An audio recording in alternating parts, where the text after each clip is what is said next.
تو جو داماد آئیں گے وہ کل تخت کے دعویدار بن کر کھڑے ہو جائیں گے. اور یہ ہماری تو ناک کٹتی ہے کہ ہم اپنی بیٹی کسی کے گھر میں دیں، یعنی کہ بادشاہ سے تو اعلیٰ کسی کا گھر نہیں ہوگا، تب اپنی بیٹی ہم اپنے سے کمتر گھر میں کیسے دے دیں؟ تو اتنا انہوں نے ظلم کیا اپنی بیٹیوں پر. پھر تو جو اورنگزیب آئے تو پھر انہوں نے اس رسم کو ختم کیا. اور سورۃ شورى میں دیکھیں پیچھے ہم نے بات پڑھی ہے کہ بیٹا ہو یا بیٹی سب اللہ کی دین ہے.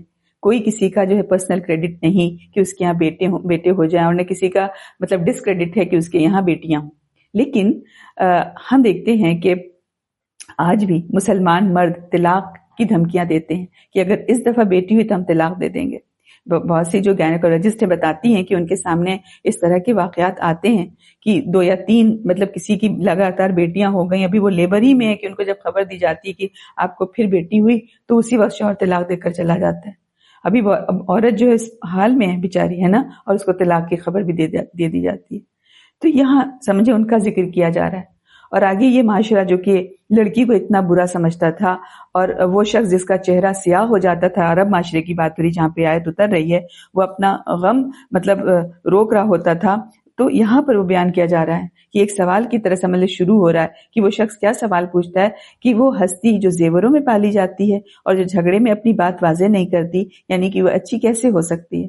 تو بعض لوگ نے اس آیت کو جو یہ ہم آج کا جو ہم لے رہے ہیں کہ کیا ہے اوَمَن يُنَشَّأُ فِي الْحِلْيَةِ وَهُوَ فِي الْخِصَامِ غَيْرُ مُبِينٍ، اس آیت کو کہا ہے کہ اس شخص کا قول سمجھا ہے، یعنی کہ جو بیٹی کے پیدا ہونے پر شرمندہ ہو رہا ہے سمجھے کہ اس شخص کا قول ہے. اور بعض لوگوں نے اس کو اللہ تعالیٰ کا تبصرہ سمجھا ہے. تو ان دونوں حساب سے اگر یہ تبصرے کے طور پہ ہم اس کو لیں، اور اگر اس معاشرے میں جو عورت کو لڑکیوں کو مطلب سمجھتے تھے کہ صحیح نہیں ہے ہمارے لیے، گئی گزری چیز سمجھتے تھے، اگر دونوں کو لے کر کے ہم بات کریں تو تھوڑا سا اس پر بات کرتے ہیں، سمجھتے ہیں. تو اگر ہم اس شخص کا قول سمجھے جو کہ بیٹی کے ہونے پر شرمندہ ہے، تو اس کی بھی ذہنیت کو ذرا سا ہم دیکھتے ہیں کہ وہ جو عرب معاشرہ تھا اس میں 2 صفات ان کے یہاں کسی بھی مرد میں بڑی اعلیٰ اور پسندیدہ سمجھی جاتی تھی. 2 کوالٹیز مردانگی کی دلیل ہوا کرتی تھی.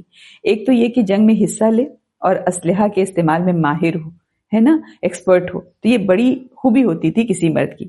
دوسرے، خطابت میں زوراور ہو، تقریر یعنی زبان آور ہو، قوت بیان ہو، شاعر ہو، خطیب ہو، پوئٹ ہو، اوریٹر ہو. جس میں یہ دونوں خوبیاں ہوتی تھی وہ بڑی ہستی سمجھا جاتا تھا. لہٰذا بیٹوں کو وہ بڑی دولت سمجھتے تھے. اسلام نے آ کر تو ان ویلیوز کو بدل دیا.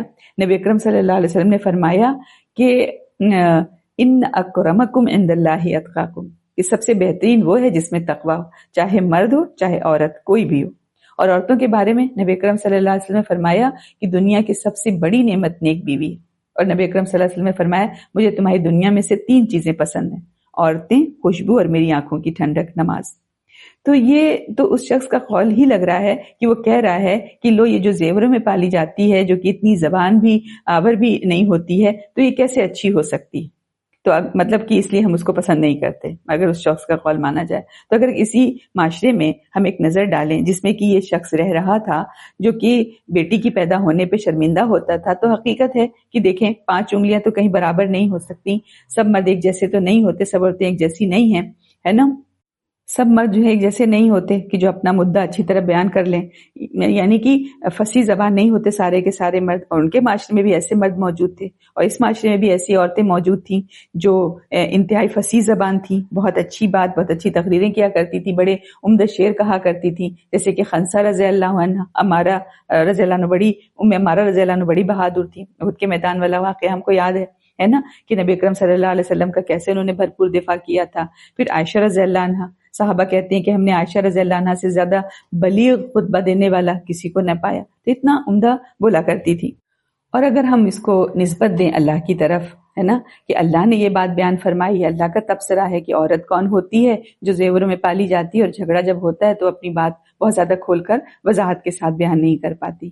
تو پھر ہم دیکھیں ساتھ ہی ساتھ وَهُوَ فِي الْخِصَامِ، ہے نا، کہ خصام کو ہم دیکھ لیں کہ یہ جنرل بات نہیں کی جا رہی کہ ہر معاملے کی بات ہو رہی ہو یہاں پر کہ وہ ہر معاملے میں جو ہے ایسی ہے. نہیں، جھگڑے کی بات کی جا رہی ہے کہ جھگڑے کے وقت جو ہے وہ اپنی بات کو بہت زیادہ واضح نہیں کر پاتی ہے.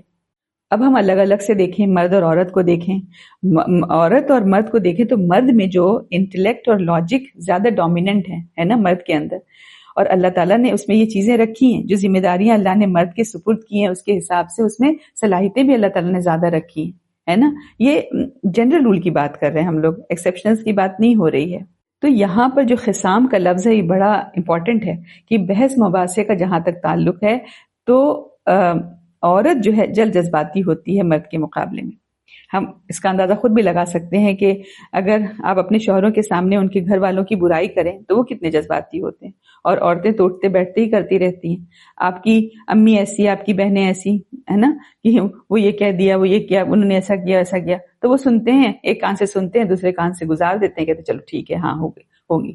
اب یہی سوچیں کہ شوہر جو ہے آپ کی امی کو کچھ کہہ رہے ہیں کہ تمہاری امی ایسی، تمہاری بہنیں ایسی، تب تو گئی ان کی 7 پشت تباہ ہو گئی. 7 پشتوں کو ہم چھوڑنے والے نہیں ہے نا، کہ کیسے آپ نے کہہ دیا ہے نا، کیسے میری امی کو، میری امی کو، میرے بھائی کو، میری بہنوں کو آپ نے کیسے نام لیا.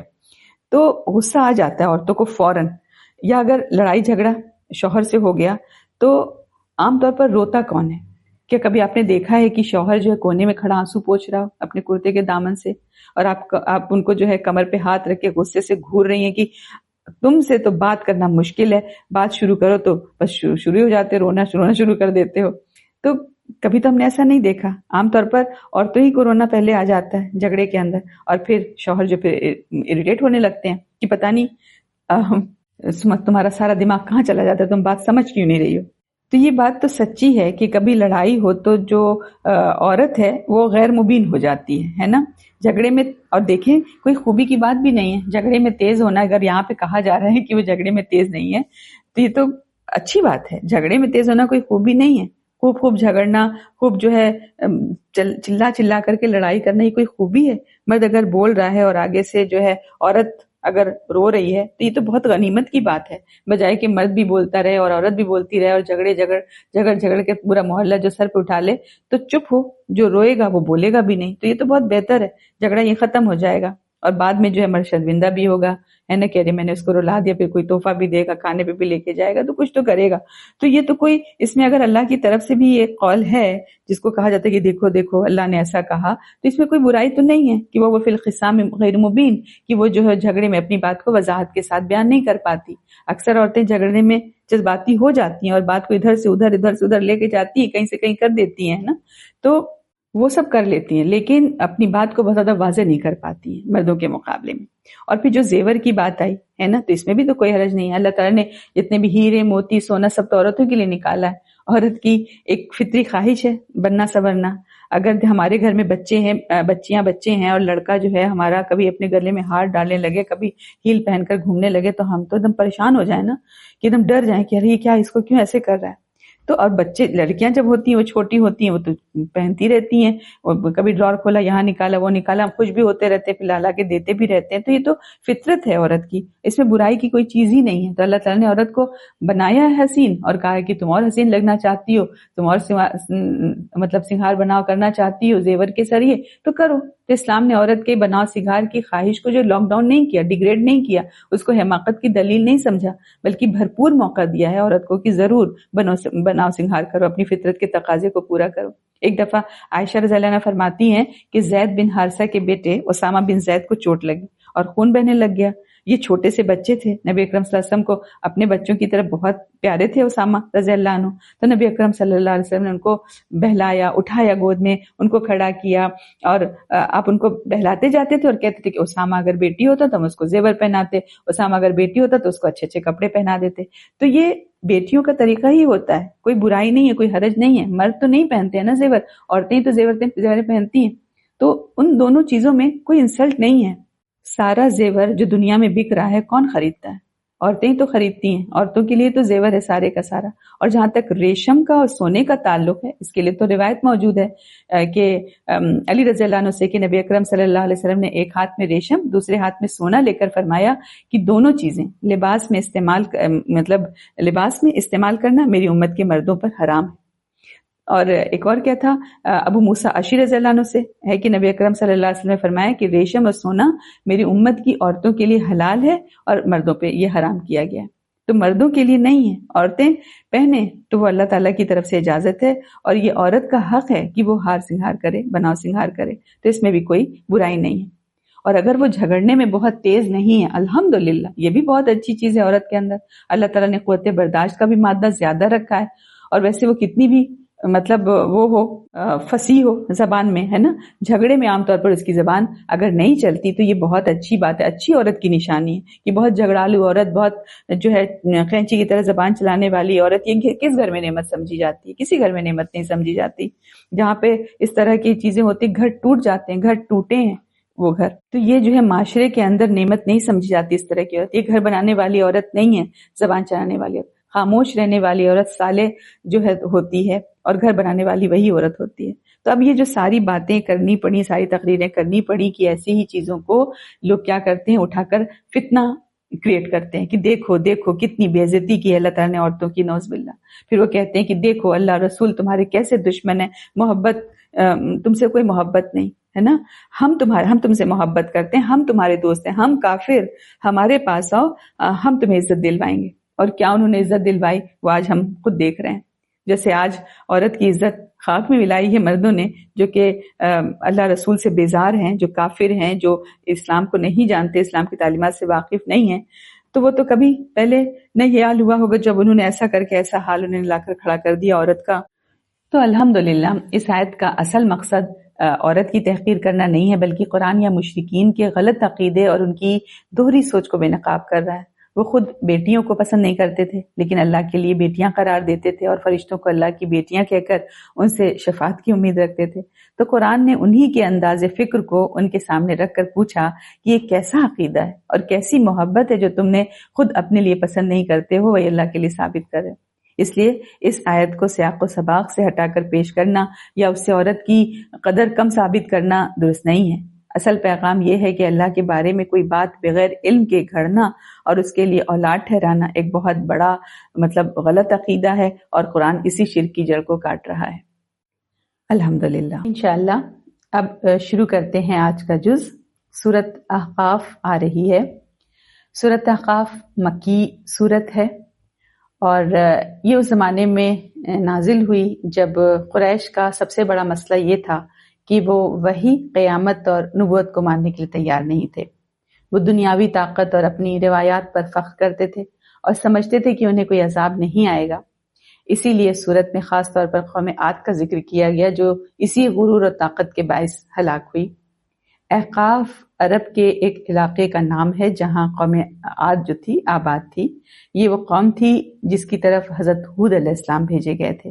ان کی ہلاکت کا واقعہ اس سورت میں بیان ہوا ہے. اور اس کا جو سینٹرل تھیم ہے اس سورت احقاف کی، وہ ہے توحید اور اللہ کی قدرت. اور پھر یہاں پر ہم دیکھیں گے والدین کے ساتھ حسن سلوک، قیامت اور حساب کا بیان، اور پھر قوم عاد کی ہلاکت سے عبرت آئے گی، اور قرآن کی حقانیت، اس کی سچائی، اس پر بات ہوگی. اور دنیا کی طاقت اور غرور انسان کو بچا نہیں سکتے. جو مرکزی پیغام ہے، میسج ہے، وہ یہی ہے. اور اللہ کی نشانیوں کو پہچاننا اور حق کو قبول کرنا ضروری ہے. انسان کو اپنے والدین کے ساتھ نیکی کرنی چاہیے. قیامت یقینی اور انسان کو جواب دینا ہوگا.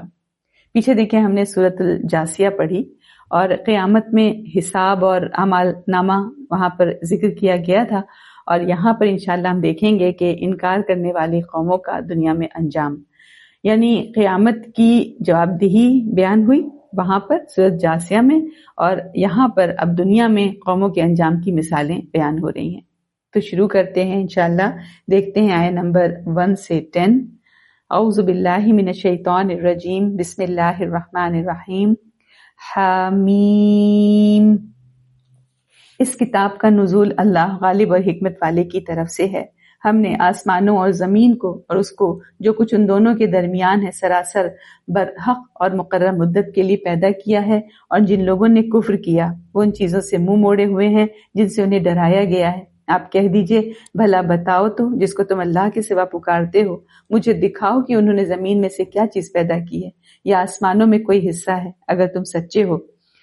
اس قرآن سے پہلے کی نازل شدہ کوئی کتاب یا علمی روایت میرے پاس لاؤ، اور اس سے زیادہ گمراہ کن کون شخص ہوگا جو اللہ کے سوا اس کو پکارتا ہے جو اسے قیامت تک جواب نہیں دے سکتا، جبکہ وہ ان کی پکار ہی سے غافل ہیں.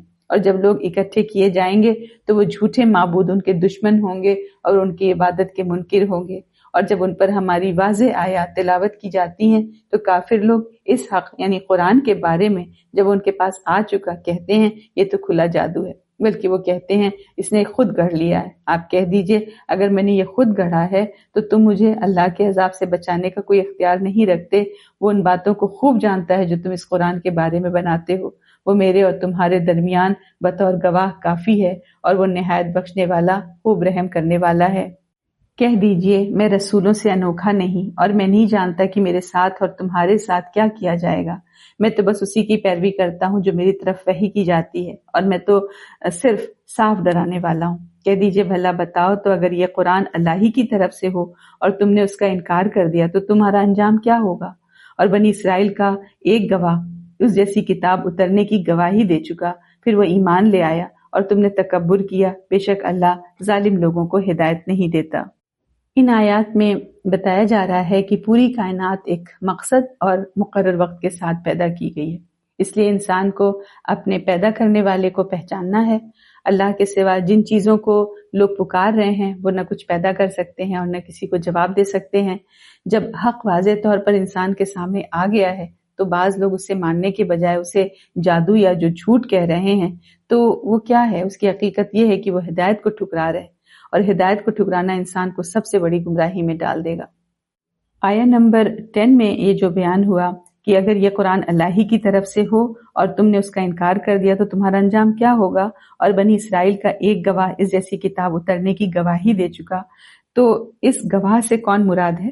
بعض کہتے ہیں کہ یہ بطور جنس کے ہے، یعنی بنی اسرائیل میں سے ہو ایمان والا لانے والا ہے نا، اس کا مصداق ہے۔ بعض کہتے ہیں کہ مکے میں رہنے والا کوئی بنی اسرائیلی مراد ہے کیونکہ یہ سورت مکی ہے، اور بعض کے نزدیک اس سے مراد عبداللہ بن سلام ہیں، اور کہتے ہیں کہ وہ اس آیت کو کہ یہ آیت جو ہے یہ مدنی آیت ہے، مدینہ میں نازل ہوئی، اور مفسرین کی ایک بڑی تعداد بھی اس سے مراد عبداللہ بن سلام ہی لیتی ہے۔ بتاتے ہیں کہ پس منظر اس آیہ کا یہ ہے کہ عبداللہ بن سلام جو تھے مدینہ کے ایک بڑے یہودی عالم تھے۔ جب انہوں نے قرآن سنا اور نبی اکرم صلی اللہ علیہ وسلم کی باتوں کو تورات کی تعلیمات کے مطابق پایا تو انہوں نے پہچان لیا کہ یہ واقعی اللہ کے نبی ہیں، اس لیے وہ ایمان لے آئے۔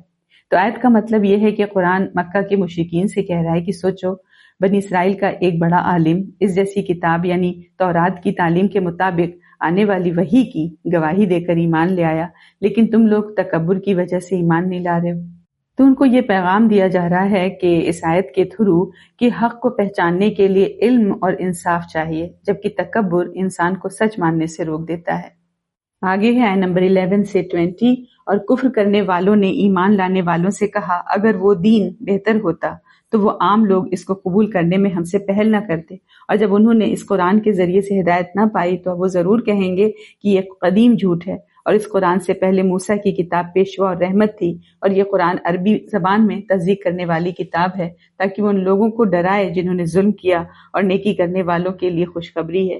بے شک جن لوگوں نے کہا ہمارا رب اللہ ہے، پھر وہ اس پر قائم رہے تو ان پر نہ تو کوئی خوف ہے اور نہ غمگین ہوں گے، یہی لوگ جنتی ہیں، وہ اس میں ہمیشہ رہیں گے۔ یہ ان اعمال کی جزا ہے جو وہ کیا کرتے تھے، اور ہم نے انسان کو اس کے والدین کے ساتھ حسن سلوک کا حکم دیا۔ اس کی ماں نے اسے تکلیف سے پیٹ میں اٹھائے رکھا اور تکلیف سے جنا، اور اس کا حمل اور دودھ چھڑانا 30 ماہ کی مدت ہے، یہاں تک کہ جب وہ اپنی کمال جوانی کو پہنچا اور اس 40 برس کا ہو گیا تو اس نے دعا کی، اے میرے رب تو مجھے توفیق دے کہ میں تیری اس نعمت کا شکر کروں جو تو نے مجھ پر اور میرے والدین پر کی، اور یہ کہ میں نیک عمل کروں جو تو پسند کرے، اور تو میرے لیے میری اولاد میں اصلاح کر، بلا شبہ میں نے تیری طرف توبہ کی اور بلا شبہ میں مسلمانوں میں سے ہوں۔ یہ وہ لوگ ہیں جن سے ہم اچھے عمل قبول کرتے ہیں جو انہوں نے کیے، اور ان کی برائیوں سے ہم درگزر کرتے ہیں تو یہ جنتیوں میں ہوں گے۔ یہ سچا وعدہ ہے جو ان سے کیا جاتا رہا ہے۔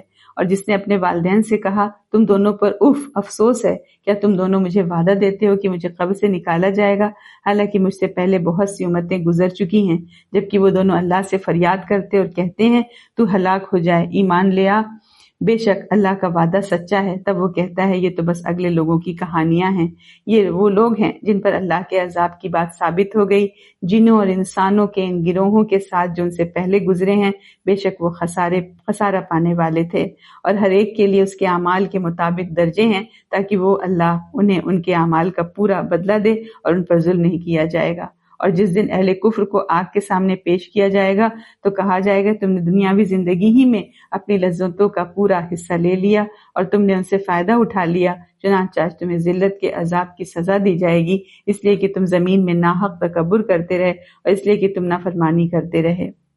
ان آیات میں کیا پیغام ہے، کیا بتایا جا رہا ہے کہ حق کو اکثر لوگ صرف اس لیے رد کر دیتے ہیں کہ وہ اپنے تکبر یا معاشرتی حیثیت کو معیار بنا لیتے ہیں۔ اللہ کے نزدیک اصل معیار ایمان اور ثابت قدمی ہے، جس کے بدلے جنت کی کامیابی ملتی ہے۔ اسی کے ساتھ والدین کے ساتھ حسن سلوک کی خاص تاکید کی جا رہی ہے۔ دوسری طرف جو لوگ آخرت کا انکار کرتے ہیں اور دنیا کی نعمتوں ہی میں کھو جاتے ہیں، وہ قیامت کے دن اپنے اعمال کے انجام کو دیکھیں گے۔ یہاں ہم دیکھیں آیت نمبر 15 میں جو یہ بات آ رہی کہ ہم نے انسان کو اس کے والدین کے ساتھ حسن سلوک کا حکم دیا، اس کی ماں نے اسے تکلیف سے پیٹ میں اٹھائے رکھا اور تکلیف سے جنا، اور اس کا حمل اور دودھ چھڑانا 30 ماہ کی مدت ہے، یہاں تک کہ جب اپنی کمال جوانی کو پہنچا اور 40 برس کا ہو گیا تو اس نے دعا کی، اے میرے رب تو مجھے توفیق دے کہ میں تیری اس نعمت کا شکر کروں جو تو نے مجھ پر اور میرے والدین پر کی، اور یہ کہ میں نیک عمل کروں جو تو پسند کرے، اور تو میرے لیے میری اولاد میں اصلاح کر، بلا شبہ میں نے تیری طرف توبہ کی اور بلا شبہ میں مسلمانوں میں سے ہوں۔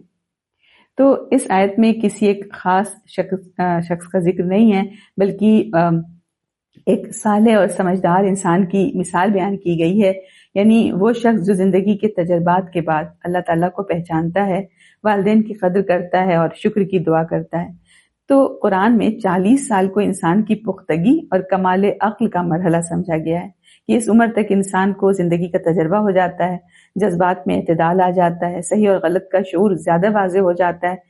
اسی لیے اکثر انبیاء کو بھی ہم دیکھیں نبوت 40 کی عمر کے قریب ملی، جیسے کہ نبی اکرم صلی اللہ علیہ وسلم کو بعض مفسر اس کی طرف اشارہ کرتے ہیں۔ اور دیکھیں 60 سال کا بھی بڑا اسلامی تعلیمات میں 60 سال کو بھی ایک اہم مرحلہ سمجھا جاتا ہے۔ حدیث میں آتا ہے کہ جب انسان 60 تک پہنچ جاتا ہے تو ایسا ہے کہ اللہ نے اسے کافی مہلت دے دی کہ وہ اپنی اب اصلاح کر لے۔ تو یہ اس آیت کا پیغام یہ ہے کہ یہ سکھا رہی آیت ہم کو کہ جب انسان زندگی کی پختگی یعنی 40 سال کو پہنچے تو اسے اللہ کی نعمتوں کو یاد کرنا چاہیے، والدین کا شکر ادا کرنا چاہیے، اپنی اولاد کی اصلاح کی فکر کرنی چاہیے اور نیک زندگی کی دعا کرنی چاہیے۔ یعنی 40 سال زندگی کا وہ مرحلہ ہے جہاں انسان کو سنجیدگی کے ساتھ اللہ کی طرف رجوع کر کے اپنی باقی زندگی کو نیکی میں لگانے کا فیصلہ کرنا چاہیے۔ اور بعض مفسرین نے یہ جو آیا ہے آیت 15 اس کا اشارہ جو ابو بکر صدیق رضی اللہ عنہ کی طرف بھی کیا ہے، لیکن یہ بات ہمیں یاد رکھنی ہے کہ یہ آیت جو ہے خاص طور پر صرف انہی کے بارے میں نازل نہیں ہوئی ہے بلکہ عمومی ہے نا۔ اور لیکن کچھ مفسرین نے ابو بکر صدیق رضی اللہ عنہ کی زندگی پر بہت خوب فٹ ہوتی ہے یہ کہہ کر انہوں نے بیان کیا ہے، اس لیے ان کی شان میں ایک مثال یا مصداق کے طور پر ذکر کیا جاتا ہے۔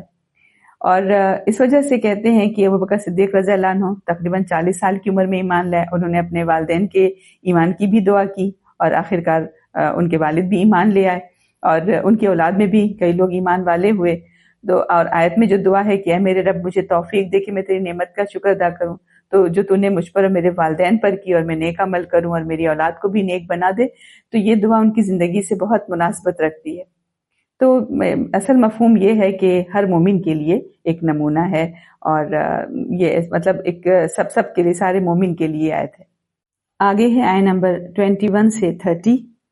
اور عاد کے بھائی ہود کو یاد کیجئے جب اس نے احقاف یعنی یمن میں اپنی قوم کو ڈرایا، اور یقیناً اس سے پہلے بھی ان کئی ڈرانے والے گزر چکے، اور اس کے بعد بھی کہ تم اللہ کے سوا کسی کی عبادت نہ کرو، بلا شبہ میں تم پر ایک عظیم دن کے عذاب سے ڈرتا ہوں۔ انہوں نے کہا کیا تو ہمارے پاس اس لیے آیا ہے کہ تو ہمیں ہمارے معبودوں کی پرستش سے پھیر دے؟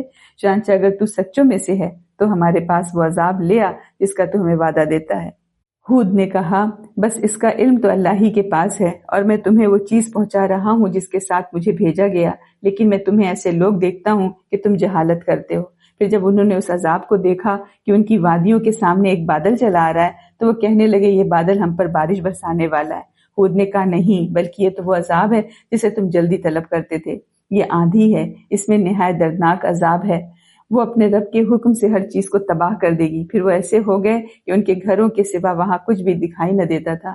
ہم مجرموں کو اسی طرح سزا دیتے ہیں، اور یقیناً ہم نے قوم عاد کو اس چیز کی قدرت دی تھی کہ جس کی تمہیں قدرت نہیں دی، اور ہم نے انہیں کان اور آنکھیں اور دل دیے تھے، تو ان کے کانوں اور ان کی آنکھوں اور ان کے دلوں نے انہیں کوئی فائدہ نہ دیا، جبکہ وہ اللہ کی آیات کا انکار کرتے رہے اور انہیں اس عذاب نے گھیر لیا جس کا وہ مذاق اڑاتے تھے۔ اور بے شک ہم نے تمہارے آس پاس کی بستیاں ہلاک کر دی، اور ہم نے آیات پھیر پھیر کر بیان کی تاکہ وہ ہماری طرف رجوع کریں۔ پھر ان لوگوں نے ان کی مدد کیوں نہ کی جنہیں انہوں نے قرب الہی حاصل کرنے کے لیے اللہ کو چھوڑ کر معبود بنا رکھا تھا، بلکہ وہ معبود ان سے گم ہو گئے، اور یہ تھا ان کا جھوٹ اور ان کا افترا۔ اور یاد کیجئے جب ہم نے جنوں کی ایک جماعت کو آپ کی طرف متوجہ کیا جبکہ وہ قرآن سنتے تھے، پھر جب وہ اس کی تلاوت سننے کو حاضر ہوئے تو ایک دوسرے سے کہا خاموش رہو، چنانچہ جب تلاوت ختم ہو گئی تو اپنی قوم کی طرف ڈرانے والے بن کر لوٹے۔ انہوں نے کہا اے ہماری قوم، بے شک ہم نے کتاب سنی ہے جو موسیٰ کے بعد نازل کی گئی ہے، وہ ان کتابوں کی تصدیق کرتی ہے جو اس سے پہلے کی ہیں، وہ حق کی طرف اور صراط مستقیم کی طرف رہنمائی کرتی ہے۔ یہاں دیکھیں قوم عاد کی مثال دے کر بتایا گیا ہے کہ طاقت، دولت اور غرور انسان کو اللہ کے عذاب سے نہیں بچا سکتے۔ حضرت ہود علیہ السلام نے اپنی قوم کو بار بار خبردار کیا مگر انہوں نے حق کو نہیں مانا اور آخرکار عذاب میں مبتلا ہو گئے۔ اس کے برعکس جب جنوں کے گروہ نے قرآن سنا تو انہوں نے فوراً اس کی حقیقت کو پہچان لیا۔ اس سے یہ سبق ملتا ہے کہ ہدایت قبول کرنے کے لیے انسان کو تکبر چھوڑ کر حق کو کھلے دل سے سننا اور سمجھنا چاہیے۔ آگے ہے نمبر 31 سے 35۔ اے ہماری قوم، اللہ کے داعی کی بات کو قبول کر لو اور اس پر ایمان لے آؤ، وہ تمہارے لیے تمہارے کچھ گناہ بخش دے گا اور وہ تمہیں نہایت دردناک عذاب سے پناہ دے گا۔ اور جو کوئی اللہ کے داعی کی بات قبول نہیں کرے گا تو وہ زمین میں اللہ کو عاجز نہیں کر سکے گا اور اس کے سوا اس کا کوئی حمایتی نہیں ہوگا۔ یہی لوگ کھلی گمراہی میں ہیں۔ کیا انہوں نے دیکھا جانا نہیں کہ بے شک اللہ جس نے آسمانوں اور زمین کو پیدا کیا اور وہ ان کے پیدا کرنے سے تھکا نہیں، اس پر قادر ہے کہ مردوں کو زندہ کرے؟ کیوں نہیں، بلا شبہ وہ ہر چیز پر خوب قادر ہے۔ اور جس دن اہل کفر آگ کے سامنے پیش کیے جائیں گے تو ان سے کہا جائے گا کیا یہ دوزخ حق نہیں ہے؟ تو وہ کہیں گے کیوں نہیں، ہمارے رب کی قسم یہ حق ہے۔ اللہ فرمائے گا اب تم اپنے کفر کی وجہ سے عذاب کے مزے چکھو۔ تو اے نبی صلی اللہ علیہ وسلم آپ صبر کریں جس طرح عزم و ہمت والے رسولوں نے صبر کیا، اور ان کے لیے جلدی عذاب طلب نہ کریں، گویا کہ وہ کافر جس دن اس عذاب کو دیکھیں گے جس کا ان سے وعدہ کیا جاتا ہے تو سمجھیں گے کہ وہ تو دنیا میں دن کے بس ایک گھڑی ہی ٹھہرے، یہ تو پیغام پہنچا دینا ہے، چنانچہ نافرمان لوگوں کے سوا کوئی ہلاک نہیں کیا جائے گا۔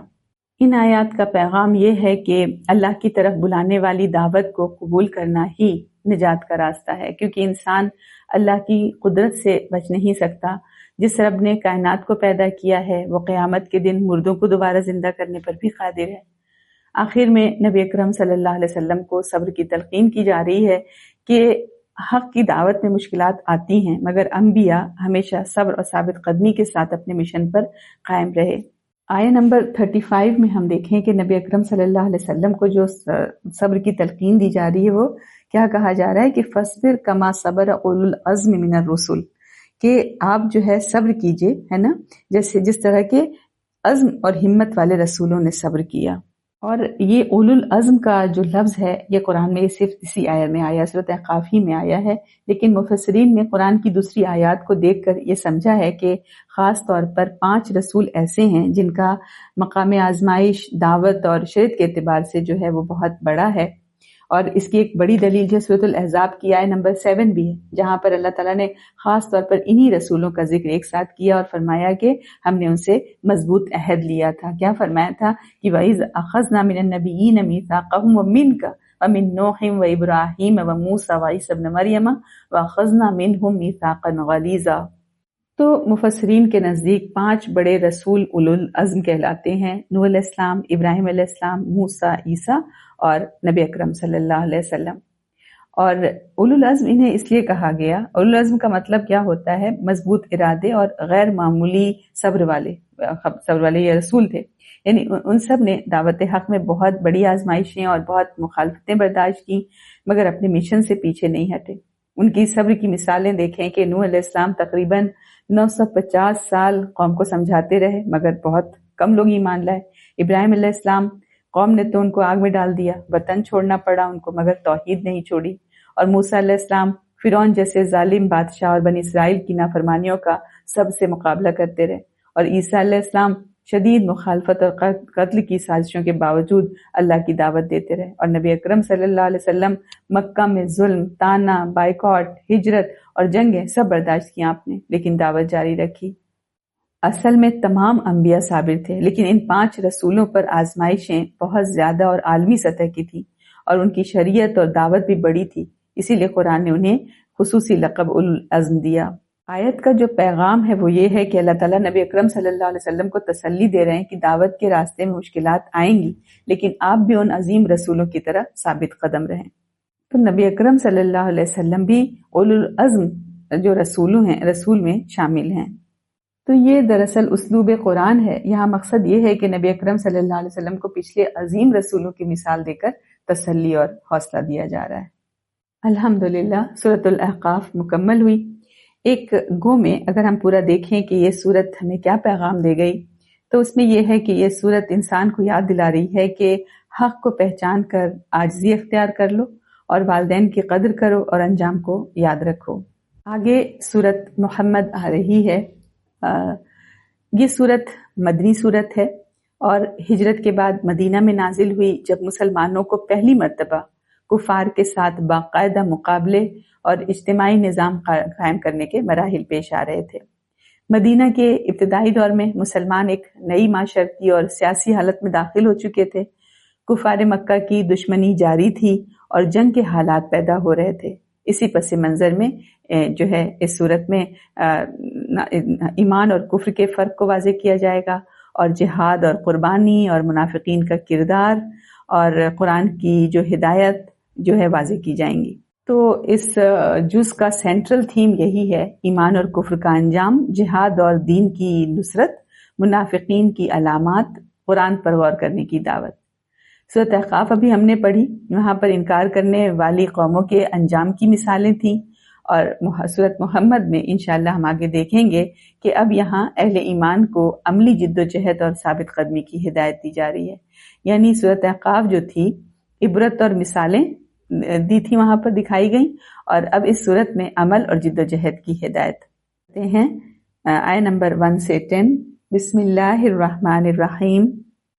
جن لوگوں نے کفر کیا اور دوسروں کو اللہ کی راہ سے روکا، اللہ نے ان کے عمل ضائع کر دیے، اور جو لوگ ایمان لائے اور انہوں نے نیک عمل کیے اور وہ اس قرآن پر بھی ایمان لائے جو محمد صلی اللہ علیہ وسلم پر نازل کیا گیا اور وہ ان کے رب کی طرف سے حق ہے، اللہ نے ان سے ان کی برائیاں دور کر دی اور ان کے حال کی اصلاح کر دی۔ یہ اس لیے کہ بے شک جن لوگوں نے کفر کیا انہوں نے باطل کی پیروی کی، اور بلا شبہ جو لوگ ایمان لائے انہوں نے اپنے رب کی طرف سے حق کی پیروی کی۔ اللہ اسی طرح لوگوں کے لیے ان کی مثالیں بیان کرتا ہے، چنانچہ جب تم جہاد میں ان لوگوں سے ملو جنہوں نے کفر کیا تو ان کی گردنیں اڑاؤ، یہاں تک کہ جب تم انہیں خوب قتل کر چکو تو قیدیوں کو بیڑیوں میں مضبوطی سے باندھ دو، پھر یا تو اس کے بعد ان پر احسان کرنا یا فدیہ یعنی یا تاوان لینا ہے، یا حتیٰ کہ لڑائی اپنے ہتھیار ڈال دے۔ حکم یہی ہے، اور اگر اللہ چاہتا تو خود ہی ان سے بدلہ لے لیتا، لیکن اس نے تمہیں حکم دیا ہے تاکہ وہ تمہیں ایک دوسرے سے آزمائے۔ اور جو لوگ اللہ کی راہ میں قتل یعنی شہید کیے گئے تو اللہ ان کے اعمال ہرگز ضائع نہیں کرے گا، وہ جلد ان کی رہنمائی کرے گا اور ان کے حال کی اصلاح کرے گا، اور وہ انہیں اس جنت میں داخل کرے گا جس کی ان کو خوب پہچان کروا چکا ہے۔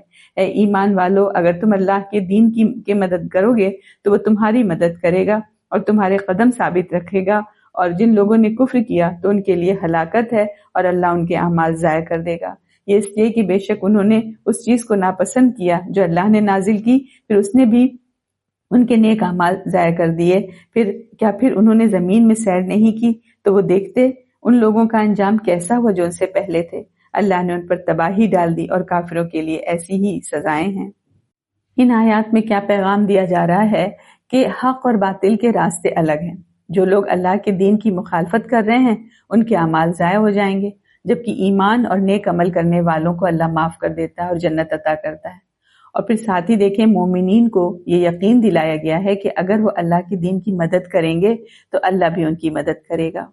آیا 7 میں جو کہا جا رہا ہے کہ اے ایمان والو اگر تم اللہ کے دین کی مدد کرو گے تو وہ تمہاری مدد کرے گا، تو اللہ تعالیٰ کو ہماری مدد کی ضرورت نہیں ہے۔ اس کا مطلب ہے کہ اللہ کے دین کو مضبوط کرنے کی کوشش کرنا۔ اس میں دیکھیں چند چیزیں شامل ہیں، خود اللہ کے احکام پر عمل کرنا، حق بات کو پھیلانا اور لوگوں تک پہنچانا، ظلم، گناہ اور باطل کے مقابلے میں حق کا ساتھ دینا، اپنے مال، اپنا وقت، اپنی صلاحیتوں کو دین کے کام میں لگانا، یعنی عملی طور پر دین کو اپنی زندگی اور معاشرے میں قائم کرنے کی کوشش کرنا۔ پھر اللہ کی مدد ہوتی ہے۔ تو اللہ کی مدد کیا ہوتی ہے؟ جب بندہ دین کے لیے کھڑا ہوتا ہے تو اللہ تعالیٰ اس کی مختلف طریقوں سے مدد کرتا ہے، دل کو مضبوطی اور ثابت قدمی دیتا ہے، مشکل حالات میں راستے آسان کر دیتا ہے، دشمنوں کے مقابلے میں غلبہ اور عزت دیتا ہے، کوششوں میں برکت اور اثر پیدا کرتا ہے۔ اسی کو یہاں کہا جا رہا ہے کہ تمہارے قدم جما دے گا، یعنی انسان کو حق پر ثابت قدم رکھے گا۔ تو مختصراً ہم یوں سمجھیں کہ اس آیت کے تھرو ہمیں پیغام کیا ہے کہ جو لوگ اللہ کے دین کے لیے کھڑے ہوتے ہیں، اللہ ان کے دلوں کو مضبوط کرتا ہے اور ان کی کوششوں کو کامیابی تک پہنچاتا ہے۔ آگے ہے آیت نمبر 11 سے 20، یہ اس لیے کہ بے شک اللہ ان لوگوں کا مددگار ہے جو ایمان لائے، اور بے شک جو کافر ہیں ان کا کوئی مددگار نہیں۔ بلا شبہ جو لوگ ایمان لائے اور انہوں نے نیک عمل کیے، اللہ انہیں ایسے باغات میں داخل کرے گا جن کے نیچے نہریں جاری ہیں، اور جن لوگوں نے کفر کیا وہ دنیا ہی کا فائدہ اٹھاتے ہیں، اور وہ یوں بے فکر ہو کر کھاتے ہیں جیسے چوپائے کھاتے ہیں، اور آگ ہی ان کا ٹھکانہ ہے۔ اور کتنی ہی بستیاں کہ وہ آپ کی اس بستی یعنی مکہ سے جس کے باشندوں نے آپ کو نکال دیا ہے کہیں زیادہ طاقتور تھیں، ہم نے انہیں ہلاک کر دیا، پھر کوئی بھی ان کی مدد کرنے والا نہ تھا۔ کیا پھر وہ شخص جو اپنے رب کی طرف سے واضح دلیل پر ہو اس شخص کی مانند ہو سکتا ہے جس کے لیے اس کی بدعملی پرکشش بنا دی گئی اور انہوں نے اپنی خواہشات کی پیروی کی؟ اس جنت کی صفت جس کا متقین سے وعدہ کیا گیا ہے یہ ہے کہ اس میں ایسے پانی کی نہریں ہیں جو بدلنے والا نہیں، اور ایسے دودھ کی نہریں ہیں جس کا ذائقہ کبھی تبدیل نہ ہوا ہوگا، اور ایسی شراب کی نہریں ہیں جو پینے والوں کے لیے لذیذ ہے، اور صاف شفاف شہد کی نہریں ہیں، اور وہاں ان متقین کے لیے ہر طرح کے پھل ہوں گے، اور ان کے رب کی طرف سے مغفرت ہوگی۔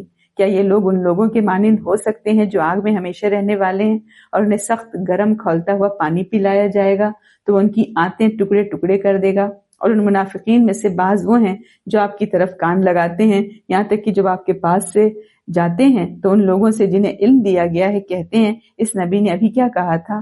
یہی لوگ ہیں جن کے دلوں پر اللہ نے مہر لگا دی ہے اور انہوں نے اپنی خواہشات کی پیروی کی، اور جن لوگوں نے ہدایت پائی ہے اللہ نے انہیں ہدایت میں زیادہ کیا اور انہیں ان کا تقوی عطا فرمایا۔ چنانچہ یہ لوگ تو بس قیامت ہی کے منتظر ہیں کہ وہ ان کے پاس اچانک آ جائے۔ یقیناً اس کی نشانیاں آ چکی ہیں، تو جب قیامت ان کے پاس آ پہنچے گی تو ان کے لیے کہاں ہوگا نصیحت حاصل کرنا۔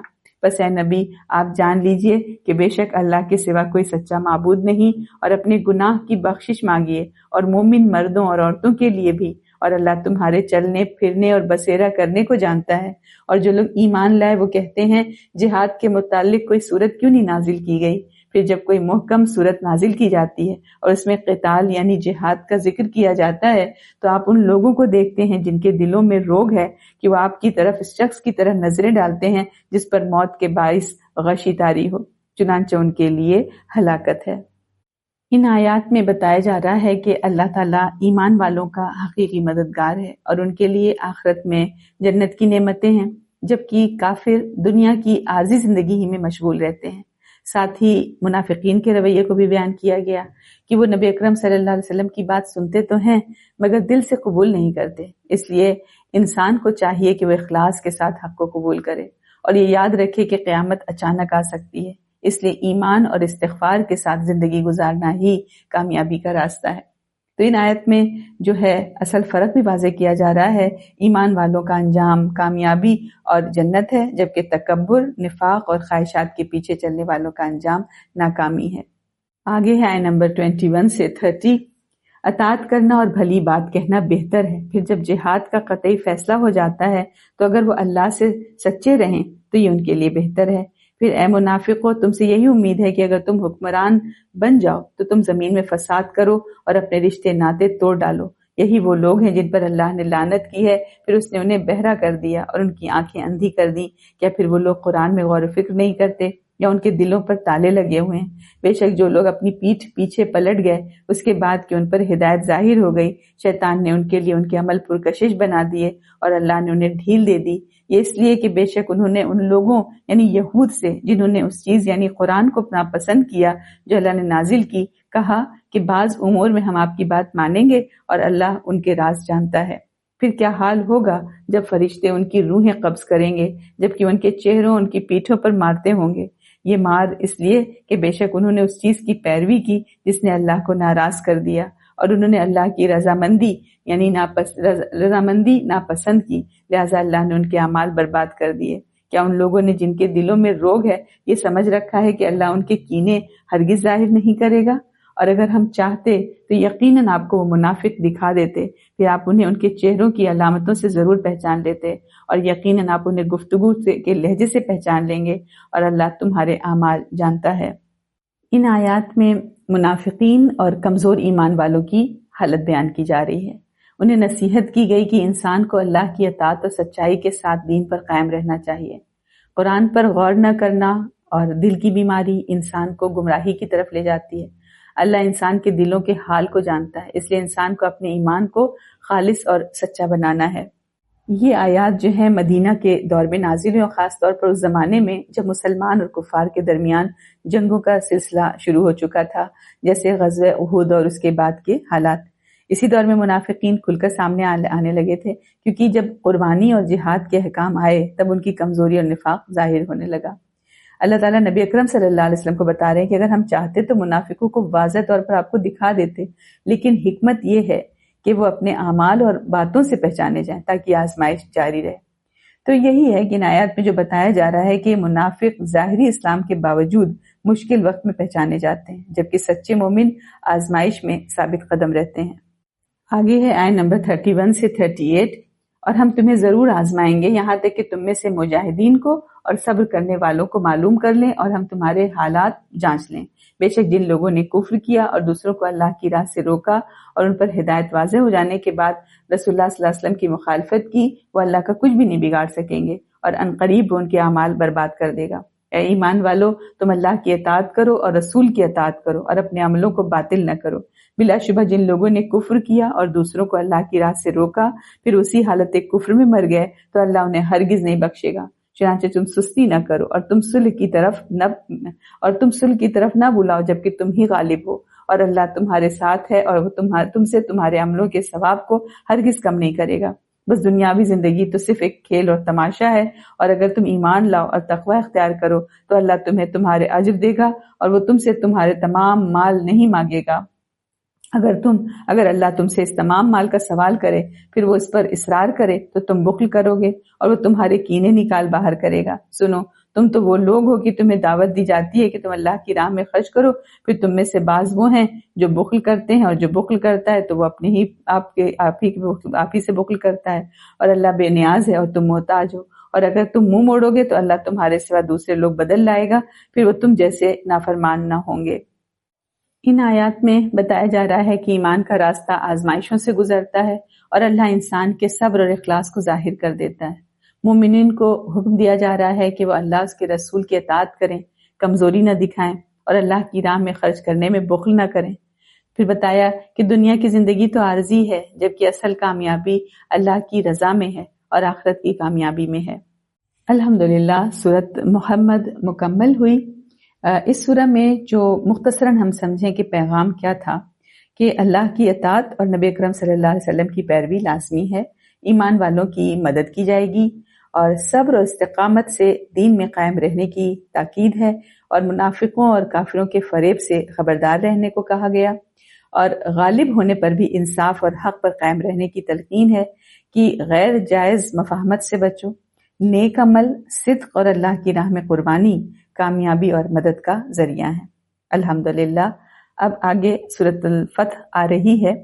یہ سورت مدنی سورت ہے اور یہ 6 ہجری میں صلح حدیبیہ کے بعد نازل ہوئی۔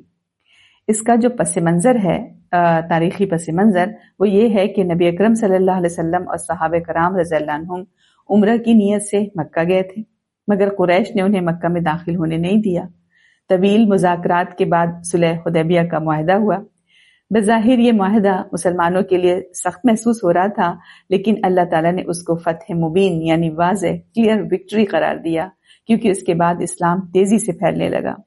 تو جو مرکزی موضوعات ہیں اس سورہ کے، وہ ہیں صلح حدیبیہ کی حقیقت اور حکمت، اور نبی اکرم صلی اللہ علیہ وسلم کی نصرت، اللہ کی مدد، اور مومنوں کے دل میں سکون اور بیت رضوان کا ذکر آئے گا، اور مستقبل کی فتوحات کی بشارت ہم دیکھیں گے۔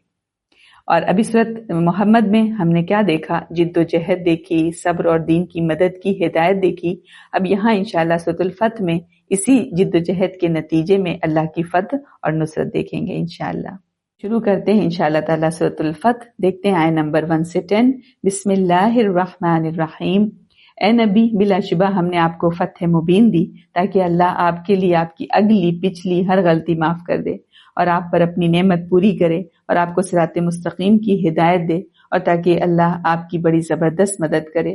وہی ہے جس نے مومنوں کے دلوں میں تسکین نازل کی تاکہ ان کے ایمان میں اور مزید ایمان کا اضافہ ہو، اور آسمانوں اور زمین کے سب لشکر اللہ ہی کے ہیں، اللہ خوب جاننے والا، خوب حکمت والا ہے۔ یہ سب اس لیے کیا تاکہ وہ مومن مردوں اور مومن عورتوں کو ایسے باغات میں داخل کرے جن کے نیچے نہریں جاری ہیں، وہ ان میں ہمیشہ رہیں گے، اور تاکہ ان سے ان کی برائیاں دور کر دے، اور یہ اللہ کے یہاں بہت بڑی کامیابی ہے، اور تاکہ منافق مردوں اور منافق عورتوں اور مشرک مردوں اور مشرک عورتوں کو عذاب دے جو اللہ کے متعلق برا گمان رکھتے ہیں۔ بری گردش انہی پر ہے، اور اللہ ان پر ناراض ہوا، اور اس نے ان پر لعنت کی، اور اس نے ان کے لیے جہنم تیار کر رکھی ہے، اور وہ لوٹنے کی بری جگہ ہے۔ اور آسمانوں اور زمین کے سب لشکر اللہ ہی کے لیے ہیں، اور اللہ نہایت غالب، خوب حکمت والا ہے۔ اے نبی، بلا شبہ ہم نے آپ کو گواہی دینے والا اور بشارت دینے والا اور ڈرانے والا بنا کر بھیجا ہے، تاکہ تم اللہ اور اس کے رسول پر ایمان لاؤ، اور تم اس کی مدد کرو اور اس کا ادب کرو، اور تم صبح و شام اس یعنی اللہ کی پاکی بیان کرو۔ بلا شبہ جو لوگ آپ سے بیعت کرتے ہیں وہ تو بس اللہ سے بیعت کرتے ہیں، اللہ کا ہاتھ ان کے ہاتھوں کے اوپر ہے۔ پھر جس نے عہد شکنی کی تو بس وہ اپنی ذات ہی کے خلاف عہد شکنی کرتا ہے، اور جس نے وہ عہد پورا کیا جو اس نے اللہ سے باندھا تھا تو ان قریب وہ اسے اجر عظیم دے گا۔ ان آیات میں بتایا گیا کہ بظاہر مشکل حالات بھی اللہ کی حکمت میں بڑی کامیابی کا ذریعہ بن جاتے ہیں۔ صلح حدیبیہ کو اللہ تعالیٰ نے فتح قرار دیا کیونکہ اس کے ذریعے دین کو پھیلنے کا راستہ ملا۔ اللہ تعالیٰ مومنوں کے دلوں میں سکون نازل کرتا ہے اور انہیں اپنی نصرت سے کامیاب کرتا ہے۔ اسی طرح رسول سے وفاداری اور بیعت دراصل اللہ کے ساتھ عہد ہے، اس لیے مومن کو اپنے ایمان اور وعدے پر ثابت قدم رہنا چاہیے۔ صلح حدیبیہ کیا تھی؟ صلح حدیبیہ وہ معاہدہ ہے جو نبی اکرم صلی اللہ علیہ وسلم اور قریش مکہ کے درمیان 6 ہجری میں حدیبیہ کے مقام پر ہوا، اور اس معاہدے کا مقصد کیا تھا کہ مسلمانوں اور قریش کے درمیان لڑائی بند ہو اور امن قائم ہو تاکہ دونوں طرف لوگ بغیر خوف کی زندگی گزار سکیں۔ اس معاہدے کے اہم نکات کچھ اس طرح تھے کہ مسلمانوں کو اس سال جو ہے حج یا عمرے کی اجازت نہیں دی جائے گی، مگر اگلے سال وہ بغیر رکاوٹ کے حج یا عمرہ کر سکیں گے۔ دونوں طرف ایک 10 سال کا جو ہے امن قائم ہوگا۔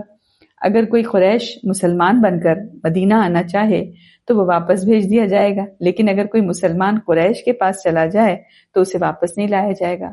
اس معاہدے کے باوجود نبی اکرم صلی اللہ علیہ وسلم نے اپنی حکمت کے مطابق دینی اور اخلاقی فوائد کو مد نظر رکھا، اور جو یہاں پر فرمایا کہ جو لوگ آپ صلی اللہ علیہ وسلم سے بیعت کرتے ہیں وہ دراصل اللہ سے بیعت کرتے ہیں، اور اللہ کا ہاتھ ان کے ہاتھوں کے اوپر ہے۔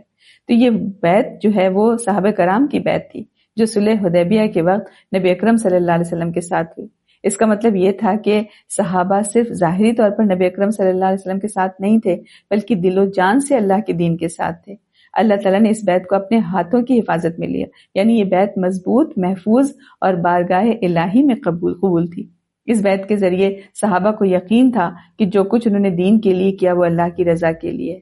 شروع میں تو صحابہ کرام نے صلح کی شرائط کو سخت سمجھا اور تھوڑا سا ناراضگی بھی شو کی انہوں نے، اور مسلمانوں کو کہ ہم لوگوں کو حج کے لیے عمرے کے لیے روک دیا گیا، اجازت نہیں مل رہی تھی، اور قریش کی طرف سے بعض شرائط جو ظاہری طور پر غیر منصفانہ لگ رہی تھیں، لیکن بعد میں حقیقت جب سامنے آئی تو صلح کی پتہ چلا کہ صلح نے تو مدینہ کی حفاظت کی اور مسلمانوں کو بغیر لڑائی کے سنبھلنے کا بھی وقت دے دیا۔ تو اس کے بعد اسلام کی دعوت اور قوت میں اضافہ ہوا، کیونکہ امن کی بدولت لوگ اسلام کے حقائق کو سمجھنے کا موقع پانے لگے۔ اور صلح حدیبیہ ایک دینی حکمت تھی جو بعد میں مسلمانوں کے لیے بہت فائدہ مند ثابت ہوئی۔ تو صلح حدیبیہ ایک اسٹریٹجک اور حکمت بھرا اقدام تھا جس نے مسلمانوں کو نقصان سے بچایا اور دین کی طاقت بڑھائی۔ اور تو یہی ہے کہ اللہ تعالیٰ کی بیعت کے ساتھ صحابہ کرام کی بیعت یہ ظاہر کر رہی ہے کہ ایمان اور یقین کے ساتھ جو عمل کیا جائے وہ اللہ کے زیر سایہ محفوظ رہتا ہے۔ یعنی پیغام یہ ہے کہ بعض دفعہ دنیاوی مشکلات اور سختیاں دین کی ترقی اور حکمت کے لیے ضروری ہو سکتی ہیں۔ آگے ہے آیت نمبر 11 سے 20۔ دیہاتیوں میں سے پیچھے چھوڑے جانے والے لوگ آپ سے ضرور کہیں گے ہمارے اموال اور ہمارے اہل و عیال نے ہمیں مشغول کر دیا تھا، لہٰذا آپ ہمارے لیے مغفرت طلب کریں۔ وہ اپنی زبانوں سے وہ بات کہتے ہیں جو ان کے دلوں میں نہیں ہے۔ آپ کہہ دیجئے پھر کون تمہارے لیے اللہ سے کسی شے کا اختیار رکھتا ہے اگر وہ تمہیں کوئی نقصان پہنچانا چاہے یا کوئی نفع دینا چاہے؟ کوئی بھی نہیں، بلکہ اللہ اس سے خوب باخبر ہے جو تم عمل کرتے ہو۔ بلکہ تم نے گمان کیا تھا کہ رسول و مومنین اپنے اہل و عیال کے پاس ہرگز نہیں لوٹیں گے، اور یہ بات تمہارے دلوں میں پرکشش بنا دی گئی تھی اور تم نے برا گمان کیا تھا، اور تم لوگ ہو بھی ہلاک ہونے والے۔ اور جو شخص اللہ اس کے رسول پر ایمان نہیں لایا تو بلا شبہ ہم نے ایسے کافروں کے لیے خوب بھڑکتی ہوئی آگ تیار کر رکھی ہے۔ اور آسمانوں اور زمین کی بادشاہی اللہ ہی کے لیے ہے، وہ جسے چاہے معاف کرے، جسے چاہے عذاب دے، اور اللہ غفور اور رحیم ہے۔ ان قریب جب تم مال غنیمت حاصل کرنے کے لیے خیبر کو چلو گے تو پیچھے چھوڑے جانے والے لوگ کہیں گے ہمیں اجازت دیجیے، ہم بھی تمہارے ساتھ چلتے ہیں۔ وہ چاہتے ہیں کہ اللہ کا کلام وعدہ جو ہے وہ بدل دیں۔ کہہ دیجیے تم ہرگز ہمارے ساتھ نہیں چلو گے، اللہ نے پہلے ہی سے یہ فرما دیا ہے۔ پھر وہ یقیناً کہیں گے نہیں، بلکہ تم ہم سے حسد کرتے ہو۔ ایسا نہیں، بلکہ وہ لوگ کم ہی سمجھتے ہیں۔ آپ ان پیچھے چھوڑے جانے والے دیہاتیوں سے کہہ دیجئے ان قریب تم ایک سخت جنگجو قوم کی طرف بلائے جاؤ گے، تم ان سے لڑو گے یا وہ مسلمان ہو جائیں گے۔ پھر اگر تم اطاعت کرو گے تو اللہ تمہیں نیک اجر دے گا، اور اگر تم منہ موڑو گے جیسا کہ اس سے پہلے تم نے منہ موڑا تو وہ تمہیں نہایت دردناک عذاب دے گا۔ جہاد سے پیچھے رہنے میں اندھے پر کوئی گناہ نہیں، اور نہ لنگڑے پر کوئی گناہ ہے، اور نہ مریض پر کوئی گناہ ہے۔ اور جو شخص اللہ اس کے رسول کی اطاعت کرے، اللہ اسے ایسے باغات میں داخل کرے گا جن کے نیچے نہریں جاری ہیں، اور جو شخص حق سے منہ موڑے تو وہ اسے نہایت دردناک عذاب دے گا۔ بے شک اللہ مومنوں سے راضی ہو گیا وہ جب وہ درخت کے نیچے آپ سے بیعت کر رہے تھے، چنانچہ ان کے دلوں میں جو خلوص تھا وہ اس نے جان لیا، تو اس نے ان پر تسکین نازل کی اور بدلے میں انہیں قریب کی فتح دی اور بہت سے اموال غنیمت بھی عطا کیے جو وہ حاصل کریں گے۔ اور اللہ نہایت غالب خوب حکمت والا ہے۔ اور اللہ نے تم سے پہلے بہت سے اموال غنیمت کا وعدہ فرمایا ہے کہ تم انہیں حاصل کرو گے، چنانچہ اس نے جلد ہی وہ تمہیں عطا کر دیے، اور لوگوں کے ہاتھ تم سے روک دیے تاکہ یہ مومنوں کے لیے ایک نشانی ہو جائے، اور تاکہ وہ تمہیں صراط مستقیم کی ہدایت دے۔ یہاں ان لوگوں کی کمزوری اور بہانے بیان کیے جا رہے ہیں جو مشکل وقت میں ساتھ نہیں دیتے مگر کامیابی کے وقت شامل ہونا چاہتے ہیں۔ اس کے مقابلے میں وہ مومن قابل تعریف ہیں جنہوں نے اخلاص کے ساتھ نبی اکرم صلی اللہ علیہ وسلم کے ساتھ بیعت رضوان کی۔ اللہ نے ان کے ایمان اور وفاداری کو قبول کیا اور انہیں فتح اور کامیابی کی خوشخبری دی۔ اس سے یہ سبق مل رہا ہے کہ اللہ کے راستے میں سچائی اور وفاداری کے ساتھ کھڑا ہونا ہی اصل کامیابی کا سبب بنتا ہے۔ آگے ہے آیت نمبر 21 سے 29۔ اور اللہ نے دوسری غنیمتوں کا بھی وعدہ کیا جن پر قدرت نہیں رکھتے تھے مگر اللہ نے ان کا احاطہ کر رکھا ہے، اور اللہ ہر چیز پر خوب قادر ہے۔ اور اگر وہ لوگ جنہوں نے کفر کیا تم سے لڑتے تو یقیناً وہ پیٹ پھیر جاتے، پھر وہ کوئی دوست اور کوئی مددگار نہ پاتے۔ یہ اللہ کا طریقہ ہے جو پہلے سے چلا آ رہا ہے، اور آپ اللہ کے طریقے میں ہرگز کوئی تبدیلی نہیں پائیں گے۔ اور وہ اللہ ہی تو ہے جس نے وادی مکہ میں ان کفار کے ہاتھ تم سے اور تمہارے ہاتھ ان سے روک دیے، بعد اس کے کہ اس نے تمہیں ان پر کامیابی دی تھی، اور اللہ اسے خوب دیکھ رہا ہے جو تم عمل کرتے ہو۔ یہ وہی لوگ ہیں جنہوں نے کفر کیا اور تمہیں مسجد حرام سے روکا، اور قربانی کے جانوروں کو بھی اپنی قربان گاہ تک پہنچنے سے روکے رکھا۔ اور اگر مکہ میں کچھ مومن مرد اور مومن عورتیں نہ ہوتی جن کے ایمان کو تم نہیں جانتے، اگر یہ خطرہ نہ ہوتا کہ تم انہیں روٹ ڈالو گے، پھر بے خبری میں ان کے قتل کی وجہ سے تمہیں تکلیف پہنچتی تو تمہیں لڑنے کی اجازت دے دی جاتی، لیکن ایسا نہیں کیا گیا تاکہ اللہ جسے چاہے اپنی رحمت میں داخل کرے۔ اگر وہ مومن اور کافر الگ الگ ہوتے تو ان میں جو کافر تھے ہم انہیں نہایت دردناک عذاب دیتے۔ جن لوگوں نے کفر کیا جب انہوں نے اپنے دلوں میں حمیت یعنی ضد پیدا کر لی، جاہلیت کی حمیت، جاہلیت کی ضد تو اللہ نے اپنے رسول پر اور مومنوں پر تسکین نازل کی اور ان کو تقوی کی بات پر ثابت قدم رکھا، اور وہ اس کے زیادہ مستحق اور اہل تھے، اور اللہ ہر شے کو خوب جانتا ہے۔ بے شک اللہ نے اپنے رسول کو خواب میں حق کے ساتھ سچی خبر دی کہ اگر اللہ نے چاہا تو تم اپنے سر مڈاتے اور بال کو ترواتے ہوئے مسجد حرام میں ضرور داخل ہوگے، تم کسی سے نہ ڈرتے ہوگے، چنانچہ اللہ وہ بات جانتا تھا جو تم نہیں جانتے تھے، لہٰذا اس نے اس سے پہلے ایک فتح جلد ہی عطا کر دی، اور وہ اللہ ہی تو ہے جس نے اپنا رسول ہدایت اور دین حق کے ساتھ بھیجا تاکہ وہ اسے سب ادیان پر غالب کر دے، اور اللہ بطور گواہ کافی ہے۔ محمد صلی اللہ علیہ وسلم اللہ کے رسول ہیں، اور جو لوگ آپ کے ساتھ ہیں وہ کافروں پر بہت سخت ہیں، آپس میں نہایت مہربان ہیں، آپ انہیں رکوع سجود کرتے دیکھیں گے، وہ اللہ کا فضل اور اس کی رضامندی تلاش کرتے ہیں، ان کی خصوصی پہچان ان کے چہروں میں سجدوں کا نشان ہے، ان کی یہ صفت تورات میں ہے اور انجیل میں ان کی صفت اس کھیتی کی مانند ہے جس نے اپنی کوپل نکالی، پھر اسے مضبوط کیا اور وہ پودا موٹا ہو گیا، پھر اپنے تنے پر سیدھا کھڑا ہو گیا، کسانوں کو خوش کرتا ہے۔ اللہ نے یہ اس لیے کیا تاکہ ان صحابہ کرام کی وجہ سے کفار کو خوب جلائے۔ اللہ نے ان لوگوں سے جو ان میں سے ایمان لائے اور انہوں نے نیک عمل کیے مغفرت اور اجر عظیم کا وعدہ کیا ہے۔ ان آیات میں پیغام دیا جا رہا ہے کہ اللہ کی مدد ہمیشہ اہل ایمان کے ساتھ ہوتی ہے، اور اس کی سنت یہی ہے کہ آخرکار حق جو ہے غالب آتا ہے۔ صلح حدیبیہ بظاہر مشکل لگ رہی تھی، مگر اللہ نے اسے مستقبل کی بڑی فتح کا ذریعہ بنا دیا۔ آخر میں صحابہ کرام کی لیکن صفات بیان کی گئی ہیں کہ وہ اللہ کے سامنے عاجز، آپس میں رحم دل اور دین کے لیے مضبوط ہوتے ہیں۔ آخری آیہ میں ہم دیکھیں، آیہ نمبر 29 میں نبی اکرم صلی اللہ علیہ وسلم بتایا کہ اللہ کے رسول ہیں اور جو لوگ آپ کے ساتھ ہیں یعنی صحابہ، ان کی صفات کیا بیان ہوئی کہ وہ کافروں کے مقابلے میں مضبوط اور ثابت قدم ہوتے ہیں، اور آپس میں نہایت رحم دل اور محبت کرنے والے ہوتے ہیں، اور وہ اللہ کی رضا کے لیے رکوع و سجود میں مشغول رہتے ہیں، ان کے چہروں پر عبادت اور سجدوں کے اثرات جو ہیں نمایاں ہوتے ہیں۔ تو پیغام کیا دیا اس آیت کے ذریعے کہ ایک مثالی مومن جماعت سمجھیں اس کی تصویر دی گئی ہے۔ مومن کی زندگی میں دو توازن ہونے چاہیے، دین کے معاملے میں ثابت قدمی اور مضبوطی، اور مسلمانوں کے ساتھ محبت، رحم اور بھائی چارہ۔ یعنی ایک سچا مسلمان وہ ہے جو اللہ کی عبادت، اخلاص اور اچھے اخلاق کے ساتھ زندگی گزارے اور دین کے معاملے میں مضبوط رہے۔ سورۃ فتح الحمدللہ مکمل ہوئی۔ سورۃ فتح کا جو مجموعی پیغام ہم خلاصہ جو نکالیں تو وہ یہ ہے کہ اللہ اپنے رسول اور مومنوں کی مدد کرتا ہے، اور صبر، وفاداری اور اللہ پر بھروسہ آخرکار فتح کا سبب بنتے ہیں۔ صلح حدیبیہ اور بیت رضوان سے کیا سبق مل رہا ہے؟ یہ مل رہا ہے کہ سچا مومن مشکل حالات میں بھی نبی اکرم صلی اللہ علیہ وسلم کے ساتھ وفادار اور اللہ کے فیصلے پر مطمئن رہتا ہے۔ سورۃ الحجرات آ رہی ہے، اور یہ سورت مدنی سورت ہے، اور اس وقت نازل ہوئی جب اسلامی معاشرہ باقاعدہ تشکیل پا رہا تھا اور مسلمانوں کو اجتماعی آداب سکھانے کی ضرورت تھی۔ مدینہ میں مختلف قبائل اسلام میں داخل ہو رہے تھے اور معاشرتی معاملات بڑھ رہے تھے۔ بعض لوگ جو ہے نبی اکرم صلی اللہ علیہ وسلم کے سامنے آواز بلند کر دیتے، جلدی فیصلے چاہتے یا دوسروں کے بارے میں باتیں پھیلاتے تھے۔ تو اس پس منظر میں یہ صورت نازل ہوئی تاکہ مسلمانوں کو اسلامی معاشرت کے آداب سکھائے جائیں۔ اس کے جو سینٹرل تھیم ہے اس سورہ کی کہ نبی اکرم صلی اللہ علیہ وسلم کے احترام کے آداب آئیں گے، خبر کی جو ہے تحقیق کر لیا کریں، اس کی اہمیت اس پہ بات کی جائے گی، اور مسلمانوں کے درمیان صلح کرانا کتنا اچھا کام ہے اس پہ بات ہے۔ غیبت، بدگمانی اور مذاق سے منع کیا گیا، تقوی کو اصل معیار قرار دینا یہ سکھایا گیا اس میں۔ ابھی دیکھیں سورۃ الفتح کیا تھی کہ مسلمانوں کی کامیابی اور اجتماعی قوت، اس پہ بات تھی۔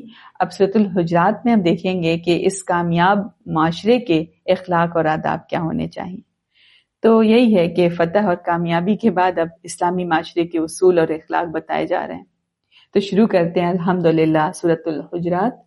بسم اللہ الرحمن الرحیم۔ دیکھتے ہیں آیت نمبر 1 سے 10۔ اے ایمان والو، تم اللہ اس کے رسول سے آگے نہ بڑھو اور تم اللہ سے ڈرو، بلا شبہ اللہ خوب سننے والا، خوب جاننے والا ہے۔ اے ایمان والو، تم اپنی آوازیں نبی کی آواز سے بلند نہ کرو اور آپ سے اونچی آواز میں بات نہ کرو جیسے تم ایک دوسرے سے اونچی آواز میں بات کرتے ہو، کہیں تمہارے عمل برباد نہ ہو جائیں اور تمہیں خبر تک نہ ہو۔ بلا شبہ جو لوگ رسول اللہ کے پاس اپنی آوازیں نیچی رکھتے ہیں یہی لوگ ہیں جن کے دل اللہ نے تقوی کے لیے پرکھ کر خالص کر دیے، ان کے لیے مغفرت اور اجر عظیم ہے۔ بلا شبہ جو لوگ آپ کو حجروں کے باہر سے پکارتے ہیں ان میں سے اکثر بے عقل ہیں، اور اگر بے شک وہ صبر کرتے یہاں تک کہ آپ خود ہی ان کی طرف نکلتے تو ان کے لیے بہت بہتر ہوتا، اور اللہ بہت بخشنے والا نہایت رحم کرنے والا ہے۔ اے ایمان والو، اگر کوئی فاسق تمہارے پاس کوئی خبر لائے تو تحقیق کر لیا کرو، تاکہ تم کسی قوم کو نادانی سے تکلیف نہ پہنچاؤ کہ پھر تم اپنے کیے پر پچھتاتے پھرو، اور جان لو بلا شبہ تم میں اللہ کے رسول ہیں۔ اگر بہت سے معاملات میں وہ تمہاری اطاعت کریں تو یقیناً تم مشقت میں پڑ جاؤ، لیکن اللہ نے ایمان کو تمہارا محبوب بنا دیا ہے، اور اس نے اسے تمہارے دلوں میں زینت دے رکھی ہے، اور اس نے تمہارے لیے کفر اور فسق اور نافرمانی کو ناپسند بنا دیا ہے، اور یہی لوگ رشد و ہدایت والے ہیں۔ اللہ کے فضل اور احسان سے، اور اللہ خوب جاننے والا، خوب حکمت والا ہے۔ اگر مومنوں کے دو گروہ آپس میں لڑ پڑیں تو تم ان کے درمیان صلح کرا دیا کرو، پھر اگر ان دونوں میں سے ایک گروہ دوسرے پر زیادتی کرے تو تم اس سے لڑو جو زیادتی کرتا ہے، یہاں تک کہ وہ اللہ کے حکم کی طرف لوٹ آئے۔ پھر اگر وہ لوٹ آئے تو تم ان دونوں کے درمیان عدل یعنی حق کے ساتھ، انصاف کے ساتھ صلح کرا دو، اور تم انصاف کرو، بلا شبہ اللہ انصاف کرنے والوں کو پسند کرتا ہے۔ بے شک مومن تو ایک دوسرے کے بھائی ہیں، لہٰذا تم اپنے بھائیوں کے درمیان صلح کرا دو، اور تم اللہ سے ڈرو تاکہ تم پر رحم کیا جائے۔ ان آیات میں مسلمانوں کو دیکھیں کتنا مہذب اور کتنا مضبوط معاشرہ بنانے کا اصول دیا جا رہا ہے۔ نبی اکرم صلی اللہ علیہ وسلم کا احترام، بات کرنے کے آداب، خبر کی تحقیق، اور مسلمانوں کے درمیان بھائی چارہ قائم رکھنا، یہ بتایا کہ کتنا اہم ہے، انتہائی اہم ہے۔ اسلام صرف عبادات تک محدود نہیں ہے، بلکہ ایک ایسا معاشرہ بنانا بھی سکھاتا ہے جس میں احترام، عدل اور اخوت قائم ہو۔ آگے ہے آیت نمبر 11 سے 18، اور اے ایمان والو، مردوں کی کوئی جماعت دوسرے مردوں کا مذاق نہ اڑائے۔ ہو سکتا ہے کہ وہ لوگ ان سے بہت بہتر ہوں، اور نہ عورتیں دوسرے عورتوں کا مذاق اڑائیں۔ ہو سکتا ہے کہ وہ عورتیں ان سے بہتر ہوں، اور تم آپس میں ایک دوسرے پر عیب نہ لگاؤ، اور تم ایک دوسرے کو برے القاب سے نہ پکارو۔ ایمان لانے کے بعد فاسقانہ نام سے پکارنا برا ہے، اور جس نے توبہ نہ کی تو وہی لوگ ظالم ہیں۔ اے ایمان والو، بہت سی بدگمانیوں سے بچو، بلا شبہ بعض بدگمانیاں گناہ ہیں، اور تم ایک دوسرے کی جاسوسی نہ کرو، اور تم میں سے کوئی دوسرے کی غیبت نہ کرے۔ کیا تم میں سے کوئی یہ پسند کرتا ہے کہ وہ اپنے مردہ بھائی کا گوشت کھائے؟ تو ظاہر ہے کہ تم اسے ناپسند کرتے ہو، اور اللہ سے ڈرو، بے شک اللہ بہت توبہ قبول کرنے والا، نہایت رحم کرنے والا ہے۔ اے لوگو، بلا شبہ ہم نے تمہیں ایک مرد اور ایک عورت سے پیدا کیا، اور ہم نے تمہارے خاندان اور قبیلے بنائے تاکہ تم ایک دوسرے کو پہچانو۔ بلا شبہ اللہ کے ہاں تم میں سے زیادہ عزت والا وہ ہے جو تم میں سے زیادہ متقی ہے۔ بلا شبہ اللہ بہت علم والا، خوب باخبر ہے۔ دیہاتیوں نے کہا ہم ایمان لائے۔ آپ کہہ دیجئے تم ایمان نہیں لائے، لیکن تم یہ کہو کہ ہم اسلام لائے، اور ابھی تک ایمان تمہارے دلوں میں داخل یعنی راسخ نہیں ہوا۔ اور اگر تم اللہ اور اس کے رسول کی اطاعت کرو تو تمہارے اعمال کی جزا میں سے کچھ بھی کم نہیں کرے گا۔ بلا شبہ اللہ بہت بخشنے والا، نہایت رحم کرنے والا ہے۔ بس سچے مومن تو وہ ہیں جو اللہ اس کے رسول پر ایمان لائے، پھر انہوں نے شک نہیں کیا، اور انہوں نے اپنے اموال اور اپنی جانوں سے اللہ کی راہ میں جہاد کیا، یہی لوگ سچے مومن ہیں۔ اے نبی صلی اللہ علیہ وسلم، آپ کہہ دیجئے کیا تم اللہ کو اپنے دین کی خبر دیتے ہو؟ اللہ جانتا ہے جو کچھ آسمانوں میں ہے اور جو کچھ زمین میں ہے، اور اللہ ہر چیز کو خوب جاننے والا ہے۔ وہ دیہاتی آپ پر احسان جتاتے ہیں کہ وہ مسلمان ہوئے، کہہ دیجئے تم مجھ پر اپنے اسلام لانے کا احسان نہ جتاؤ، بلکہ اللہ تم پر یہ احسان فرماتا ہے کہ اس نے تمہیں ایمان کی ہدایت دی، اگر تم سچے ہو۔ بلا شبہ اللہ آسمانوں اور زمین کی چھپی باتیں جانتا ہے، اور اللہ خوب دیکھ رہا ہے جو تم عمل کرتے ہو۔ ان آیات میں بھی ایک بہترین اسلامی معاشرے کے اخلاقی اصول بیان کیے گئے ہیں۔ مسلمانوں کو ایک دوسرے کا مذاق اڑانے، بدگمانی کرنے، تجسس اور غیبت سے منع کیا جا رہا ہے، کیونکہ یہ چیزیں معاشرے کو کمزور کرتی ہیں، گھائل کرتی ہیں، تکلیف میں مبتلا کرتی ہیں۔ اللہ کے نزدیک اصل عزت اور برتری کس نے بتائی؟ نسب، قوم یا دولت سے نہیں ہے، بلکہ تقوی سے ہے۔ ساتھ ہی یہ بھی واضح کیا کہ حقیقی ایمان وہ ہے جس میں دل کا یقین اور اللہ کے راستے میں عملی جد و جہد شامل ہو۔ الحمدللہ سورۃ حجرات مکمل ہوئی، اور سچ میں یہ اتنی خوبصورت سورہ ہے اور اتنے اعلیٰ اخلاق سکھانے والی سورت ہے کہ اس میں کیا کیا بتایا جا رہا ہے کہ ایک اسلامی معاشرہ کیسے بنتا ہے۔ نبی اکرم صلی اللہ علیہ وسلم کا ادب بتایا، خبر کی تحقیق کرنا بتایا، ایسی نہیں خبر کہ ہاں میں نے سنا ہے نا، جب تک کہ اس پہ پورا یقین نہ ہو، اور آپس میں صلح کرانا بتایا گیا، مذاق، بدگمانی، غیبت سے بچنا بتایا گیا، ایک دوسرے کا احترام دیکھیں بتایا گیا، کہ محبت سے رہنا بتایا گیا، ایک دوسرے کی عزت کرنا، یہ بہت بڑی چیز ہے۔ اور پھر یہ صورت اور بھی کیا سکھا رہی ہے کہ اصل عزت کس میں ہے؟ نسب، قوم یا مال میں نہیں، بلکہ تقوی اور اچھے اخلاق میں ہے، یعنی ان کو دیکھنا ہے، یہ تقوی عزت کا جو معیار یہ رکھنا ہے۔ اگر ہم روزمرہ زندگی میں، اپنے گھروں میں، رشتوں میں، معاشرے میں ان اخلاقیات کو اپنانا شروع کر دیں تو واقعی ماحول محبت، سکون اور بھائی چارے سے بھر سکتا ہے۔ کسی کا میں پڑھ رہی تھی، انہوں نے لکھا کہ تب تو یوں لگے جیسے ہماری زندگی اور ہمارا معاشرہ جو ہے رحمت، احترام اور محبت کی ایک چھوٹی سی جنت بن جائے۔ الحمدللہ، سورت قاف آ رہی ہے۔ سورت قاف مکی سورت ہے، اور یہ اس وقت نازل ہوئی جب کفار مکہ خاص طور پر قیامت اور دوبارہ زندہ ہونے کا انکار کر رہے تھے۔ مکہ کے مشرکین کو سب سے زیادہ تعجب اس بات پر تھا کہ انسان مرنے کے بعد دوبارہ کیسے زندہ ہو سکتا ہے۔ وہ کہتے تھے کہ جب جسم مٹی بن جائے گا تو دوبارہ زندگی کیسے ملے گی۔ اس پس منظر میں یہ صورت نازل ہوئی تاکہ اللہ تعالیٰ کی قدرت، قیامت کی حقیقت اور انسان کی جوابدہی کو واضح کیا جائے۔ تو یہاں پر ہم دیکھیں گے قیامت اور دوبارہ زندگی اور اللہ کی قدرت کی نشانیاں اور انسان کے اعمال کی نگرانی، موت اور آخرت کی یاد دہانی، اس کو دیکھیں گے۔ ابھی سورۃ حجرات میں ہم نے دیکھا کہ اسلامی معاشرے کے اخلاق اور آداب کیا ہونے چاہیے، اور سورۃ قاف میں ہم دیکھیں گے کہ انسان کو آخرت اور جوابدہی کی یاد دہانی ہو رہی ہے، یعنی معاشرتی اصلاح کے بعد اب آخرت کی یاد دہانی اور احتساب کی باری ہے۔ تو شروع کرتے ہیں سورۃ قاف، دیکھتے ہیں آیت نمبر 1 سے 10۔ بسم اللہ الرحمن الرحیم۔ قاف، قسم ہے قرآن مجید کی، بلکہ انہوں نے تعجب کیا کہ ان کے پاس انہی میں سے ایک ڈرانے والا آیا۔ پھر کافروں نے کہا یہ تو عجیب بات ہے، کیا جب ہم مر جائیں گے اور مٹی ہو جائیں گے تو کیا دوبارہ اٹھائے جائیں گے؟ یہ واپسی تو عقل سے بہت دور ہے۔ یعنی یقیناً ہمیں علم ہے، جو کچھ زمین ان میں سے کم کرتی ہے، اور ہمارے پاس ایک کتاب ہر چیز کی حفاظت کرنے والی ہے، بلکہ انہوں نے حق کو جھٹلایا جب ان کے پاس آیا، چنانچہ وہ ایک الجھے ہوئے معاملے میں ہیں۔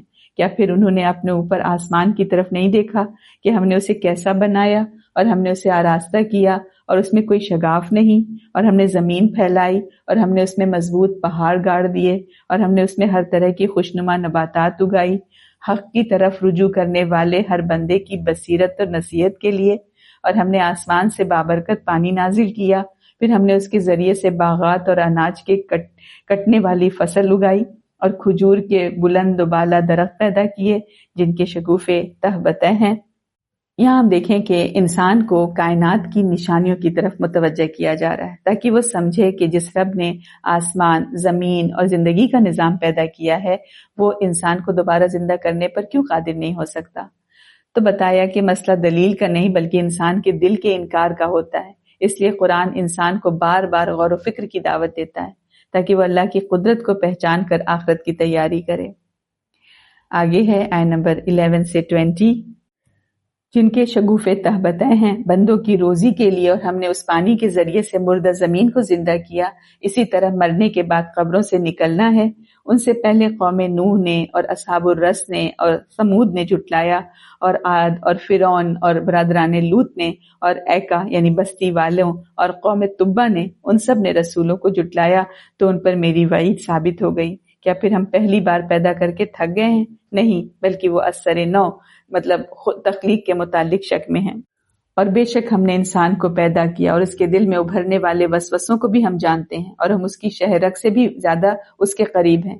جب اخذ کرتے یعنی لکھتے ہیں دو اخذ کرنے یعنی لکھنے والے فرشتے اس کے دائیں طرف اور بائیں طرف بیٹھے ہوئے، انسان جو بات بھی منہ سے نکالتا ہے وہ لکھنے کو اس کے پاس ایک نگران فرشتہ تیار ہوتا ہے، اور موت کی سختی حق کو سامنے لے آتی ہے۔ کہا جاتا ہے یہی ہے وہ موت جس سے تو بھاگتا تھا، اور سور میں پھونکا جائے گا۔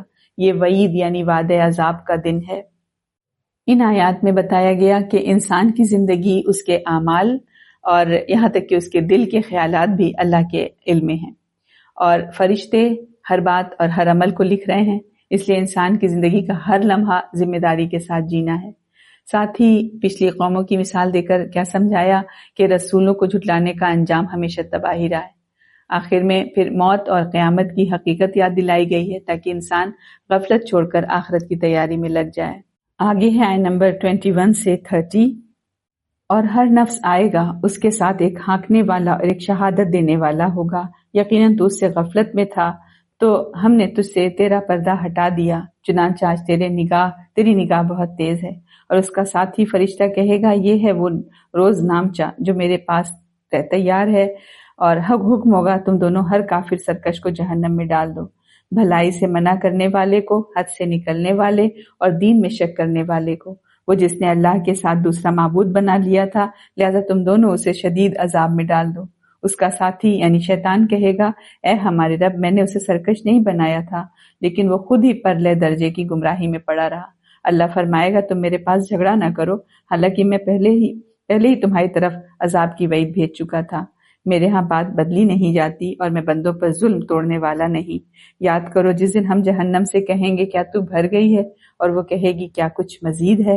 ان آیات میں قیامت کے دن کا منظر بیان کیا گیا ہے جب ہر انسان اللہ کے سامنے اپنے اعمال کے ساتھ حاضر ہوگا اور فرشتے اس کے اعمال کی گواہی دیں گے۔ اس دن حقیقت پوری طرح واضح ہو جائے گی اور کوئی بہانہ کام نہیں آئے گا۔ جو لوگ دنیا میں تکبر اور انکار اور شرک کے ساتھ زندگی گزارتے ہیں، انہیں اپنے اعمال کا سخت انجام دیکھنا ہوگا۔ آگے ہے نمبر 31 سے 45۔ اور جنت متقین کے قریب کی جائے گی اور وہ دور نہیں ہوگی، کہا جائے گا، یہ ہے وہ جس کا تم سے وعدہ کیا جاتا تھا۔ خوب رجوع کرنے والے، امر الہی کی حفاظت کرنے والے ہر شخص سے جو رحمان سے بن دیکھے ڈرتا تھا اور وہ رجوع کرنے والا دل لیے آیا ہے۔ کہا جائے گا، تم اس جنت میں سلامتی سے داخل ہو جاؤ، یہی ہمیشہ رہنے کا دن ہے۔ وہ جو کچھ چاہیں گے ان کے لیے اس میں ہوگا، اور ہمارے پاس مزید بھی ہے۔ اور ان سے پہلے ہم نے کتنی ہی قومیں ہلاک کر دیں، وہ ان سے قوت میں زیادہ سخت تھیں، پھر انہوں نے شہروں میں بھاگ دوڑ کی، کیا انہیں ہمارے عذاب سے کوئی بچ نکلنے کی جگہ ملی؟ بلا شبہ اس میں اس شخص کے لیے نصیحت ہے جو آگاہ دل رکھتا ہے، یا وہ کان لگائے جبکہ وہ دل و دماغ سے حاضر ہو۔ اور یقیناً ہم نے آسمانوں زمین کو جو کچھ ان دونوں کے درمیان ہے 6 دنوں میں پیدا کیا، اور ہمیں کسی قسم کی تھکاوٹ نے چھوا تک نہیں۔ اے نبی، جو وہ کہتے ہیں اب آپ اس پر صبر کریں اور اپنے رب کی حمد کے ساتھ تسبیح کریں، طلوع آفتاب سے پہلے اور غروب آفتاب سے پہلے، اور رات کے کچھ حصے میں پھر آپ اس کی تسبیح کریں، اور سجود یعنی نمازوں کے بعد بھی۔ اور توجہ سے سنیے، جس دن منادی کرنے والا قریب کے مقام سے ندا دے گا، جس دن وہ اس چیخ یعنی نفخہ ثانیہ کو فی الواقع سنیں گے، یہی قبروں سے نکلنے کا دن ہوگا۔ بلا شبہ ہم ہی زندہ کرتے اور ہم ہی مارتے ہیں، اور ہماری ہی طرف سب کی واپسی ہے۔ جس دن ان پر سے زمین پھٹے گی جبکہ وہ اس میں سے نکل کر دوڑتے ہوں گے، یہ حشر برپا کرنا ہم پر نہایت آسان ہے۔ ہم اسے خوب جانتے ہیں جو مشرکین کہتے ہیں، اور آپ ان پر زبردستی کرنے والے نہیں، لہٰذا آپ اس قرآن کے ذریعے سے اس شخص کو نصیحت کرتے رہیں جو میری وعید سے ڈرتا ہے۔ یہاں قیامت کے دن اہل تقویٰ کے لیے جنت کی خوشخبری اور منکرین کے انجام کی یاد دہانی کرائی گئی۔ اللہ تعالیٰ یاد دلا رہے ہیں کہ پوری کائنات اسی کی قدرت سے قائم ہے اور اسی کی طرف سب کو لوٹ کر جانا ہے، اس لیے انسان کو نصیحت قبول کرنی چاہیے اور اللہ کی یاد، صبر اور عبادت کے ساتھ زندگی گزارنی چاہیے۔ الحمدللہ سورۃ قاف مکمل ہوئی۔ سورۃ قاف جو ہے بہت گہری اور بیدار کرنے والی سورت ہے۔ اس صورت میں اللہ تعالیٰ انسان کو بار بار یاد دلا رہے ہیں کہ زندگی عارضی ہے، اللہ ہر چیز کو جان رہا ہے، اور ایک دن ہر انسان کو اپنے اعمال کا حساب دینا ہوگا۔ اس میں دیکھیں کچھ آیات ایسی ہیں کہ دل چاہ رہا ہے اس کو تھوڑا سا دیکھا جائے، کہ جیسے آیا ہے کہ وَنَحْنُ أَقْرَبُ إِلَيْهِ مِنْ حَبْلِ الْوَرِيدِ، کہ اللہ تعالیٰ فرما رہے ہیں کہ ہم انسان کی رگ جان سے بھی زیادہ قریب ہیں۔ تو یہ آیت کیا دلا رہی ہے؟ یاد دلا رہی ہے کہ اللہ ہماری ہر سوچ پر، احساس اور ہر عمل سے واقف ہے۔ اور پھر کیا کہا کہ ما یلفظ من قول الا لدیہ رقیب عتید، انسان جو بھی بات کہتا ہے ایک فرشتہ اسے فوراً لکھ لیتا ہے۔ تو یہ کیا چیز ہے کہ ہمیں اپنی زبان اور اعمال کی ذمہ داری کا احساس دلایا جا رہا ہے۔ اور پھر کیا فرمایا، وجاءت سکرۃ الموت بالحق، موت کی سختی ایک حقیقت ہے جس سے کوئی بچ نہیں سکتا۔ تو یہ آیت انسان کو غفلت سے جگا رہی ہے۔ اور پھر ھذا ما توعدون لکل اواب حفیظ، کہ یہ جنت ہر اس انسان کے لیے ہے جو اللہ کی طرف رجوع کرنے والا اور اپنے آپ کو بچانے والا ہے۔ تو یہی پوری صورت ہے۔ اس میں دور قرآن میں تو وقت کم ہوتا ہے، تو یہ صورت جھجھوڑ رہی ہے، جھجھوڑ کر یاد دلا رہی ہے کہ اللہ ہمیں دیکھ رہا ہے، ہمارے اعمال لکھے جا رہے ہیں، موت تو ہونی ہے اور قیامت کا دن تو آئے گا ہی آئے گا۔ اس لیے انسان کو چاہیے کہ وہ غفلت چھوڑ کر اللہ کی طرف رجوع کر لے، اپنی زندگی کو سنوار لے اور آخرت کی تیاری کر لے۔ تو سورۃ قاف ہمیں یہ احساس دلا رہی ہے کہ اللہ قریب بھی ہے، نگران بھی ہے، اور آخرکار اسی کے پاس ہی تو لوٹ کر جانا ہے۔ اب آگے سورۃ زاریات آ رہی ہے۔ سورۃ زاریات یہ مکی سورت ہے، اور یعنی مکی دور میں نازل ہوئی جب کفار جو تھے قیامت اور آخرت کو ماننے کے لیے تیار نہیں تھے۔ مکہ کے مشرکین دنیا کی زندگی کو ہی سب کچھ سمجھتے تھے اور قیامت کا مذاق اڑاتے تھے۔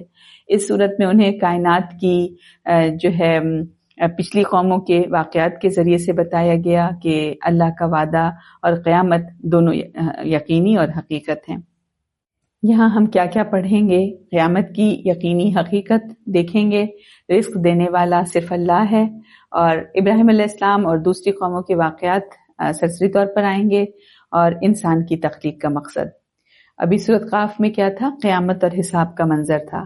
اب یہاں زاریات میں اسی قیامت کی یقین دہانی اور دلائل آ رہے ہیں۔ دیکھتے ہیں الحمدللہ سورۃ زاریات آیہ نمبر 1 سے 10۔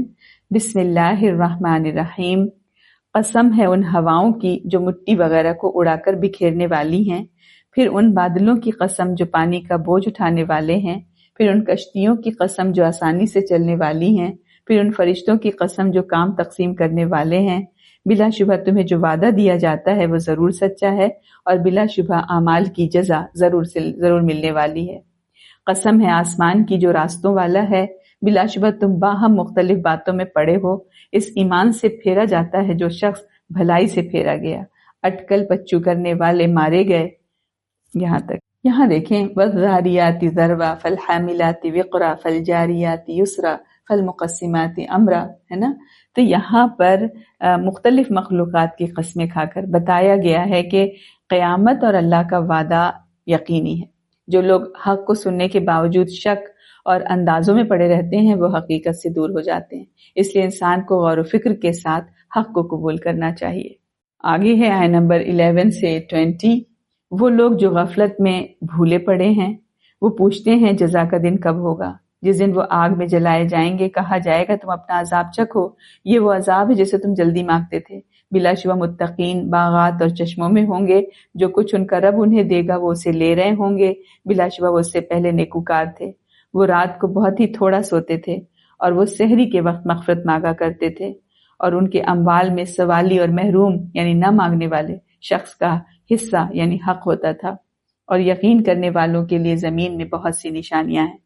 یہاں دیکھیں دو مختلف راستے اور دو مختلف انجام۔ ایک وہ لوگ جو آخرت کا مذاق اڑا رہے ہیں، غفلت میں زندگی گزار رہے ہیں، اور دوسرا وہ جو تقویٰ کی زندگی پر چل رہا ہے، جو عبادت کر رہا ہے اللہ کی اور استغفار کر رہا ہے اللہ سے، اور دوسروں کی مدد کے ساتھ زندگی گزار رہے ہیں۔ اللہ یاد دلا رہا ہے کہ کائنات کی ہر چیز انسان کے لیے نشانی ہے، تاکہ وہ حقیقت کو پہچان کر اپنی زندگی کو درست راستے پر لے آئے۔ آگے دیکھتے ہیں آیہ نمبر 21 سے 30۔ اور خود تمہارے نفسوں میں بھی کیا پھر تم دیکھتے نہیں، اور آسمان میں تمہارا رزق ہے، اور وہ چیز بھی جس کا تم سے وعدہ کیا جا رہا ہے۔ پھر قسم ہے آسمان اور زمین کے رب کی، بلا شبہ یہ حق ہیں جیسے تم بولتے ہو۔ اے نبی، کیا آپ کے پاس ابراہیم کے گرامی قدر مہمانوں کی خبر آئی ہے؟